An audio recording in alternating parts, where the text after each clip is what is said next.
మరి ప్రతి ఒక్కళ్ళు ఎందుకు శాకాహారిగా ఉండాలి? ఎందుకు పత్రిక శాకాహార జగత్ అని అంటున్నారు? ఇప్పుడు నేను అవగాహన చేసుకున్నది ఏంటంటే నేను డిసెక్షన్స్ అవి చేసినప్పుడు కూడా నాకు తెలియదు అవి సఫర్ అవుతాయి, అరే అది కూడా ప్రాణమే అనే ఒక కైండ్నెస్ అప్పుడు లేదు, నాకు తెలియదు. నేను మార్క్స్ రావాలి నా ఎగ్జామ్, ఆ పాయింట్ ఆఫ్ వ్యూలోనే నేను ఉండేదాన్ని తప్ప అవంటే కొంచెం అది తీసేసిన తర్వాత ఫ్లెష్ అవన్నీ చూస్తే కొంచెం చిరాగ్గా ఉండేది తప్ప స్మెల్ కానీ అట్లాగా అరే కైండ్నెస్ ఉండేది కాదు నాకు. అవి మేము ఓపెన్ చేసే టైంకి ఆ క్రీచర్స్కి ఇక ఫ్రాగ్ అని ర్యాట్ ఇవన్నీ చేసినప్పుడు దాన్ని హార్ట్ బీట్ ఇంకా జరుగుతూ ఉండేది. ఆ లంగ్స్ అవన్నీ అంటే వాటికి ఇది ఇస్తారు కానీ క్లోరోఫామ్ పెడతారు.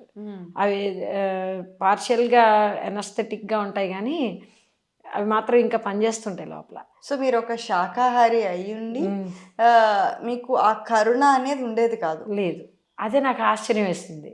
ఇప్పుడు నేను మెడిటేషన్లో అవన్నీ అడుగుతూ ఉంటాను, నేను వాటన్నిటిని నన్ను ఫర్గివ్ చేయమని, తెలియక అట్లా పెద్ద క్రీచర్ తీసుకోవాలని అలా ఉండేది. నా పని అవ్వాలి అంతే, సెల్ఫిష్గా.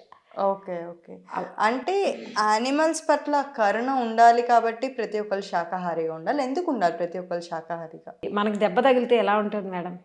చిన్న చిటికిన వేలు గోరు తీసుకునేటప్పుడు కొంచెం లోపలికి వెళ్ళింది అనుకోండి, దానికే మనం ఏదో అయిపోయినట్టుగా చాలా గాయపడినట్టుగా ఫీల్ అయిపోయి 4 రోజులు పట్టింది తాగడానికి అనుకుంటాం కదా, అది మరి విలవిలవిలాడిపోతూ ఉంటుంది కదా.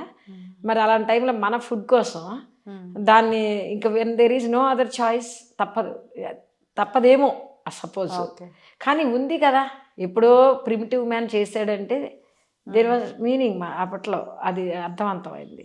ఇప్పుడు అన్నీ ఉన్నప్పుడు జస్ట్ మన కడుపు నింపుకోవటం కోసం, మన టేస్ట్ కోసం అది చంపటం అనేది నాకు ఒక్కొక్క డైలాగ్ సార్ చెప్పింది విన్నప్పుడు, నీ బుగ్గలు బాగున్నాయి చక్కగా కోసుకు తింటా నేను అని అన్నప్పుడు అది ప్రాక్టికల్ ఎగ్జాంపుల్గా మంచి సూటబుల్గా అనిపించి నాకు అది కూడా నేను చెప్తూ ఉంటాను పిల్లలకి చెప్పేటప్పుడు.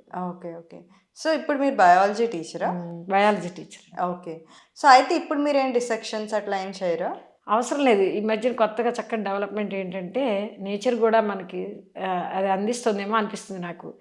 విజువల్స్ తోటే వాళ్ళు బాగా డెవలప్ అయిపోయింది కదా టెక్నాలజీ.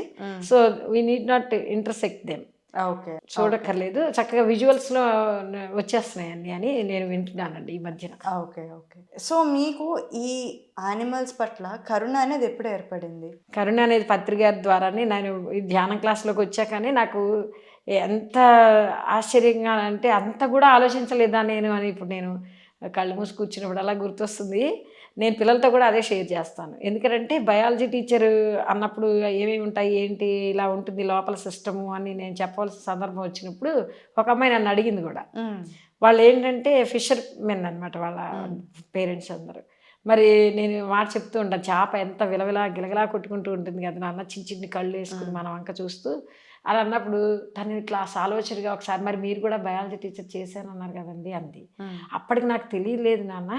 సో ఇప్పుడు అన్నీ డెవలప్ అవుతున్నాయి కదా, అన్నీ తెలుస్తున్నాయి కదా, అన్నిటిలోనే మనం ముందడుగు వేస్తున్నాం కాబట్టి ఇప్పుడు ఇది ప్రాచుర్యంలోకి వచ్చింది, తెలుసుకుంది, చెప్తున్నాము ఇప్పుడు మేము.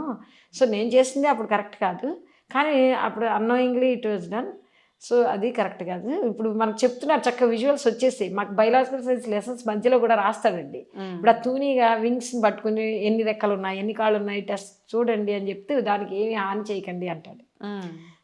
దాని ప్రాణం పోయేటట్టుగా పట్టుకోవద్దు దాన్ని అని మెన్షన్ చేస్తాడు బ్రాకెట్లో. ఓకే, అది చాలా మంచి విషయంగా దాన్ని కూడా నేను ప్రసాదిస్తూ ఉంటాను. మీరు ధ్యాన జ్ఞాన ప్రచారం చేయాలనుకుంటే లక్షలాది మంది ఆదరిస్తున్న PMC ఛానల్తో భాగస్వాములు కండి. The PMC Trust. Google Pay, Phone Pay number 8977009932.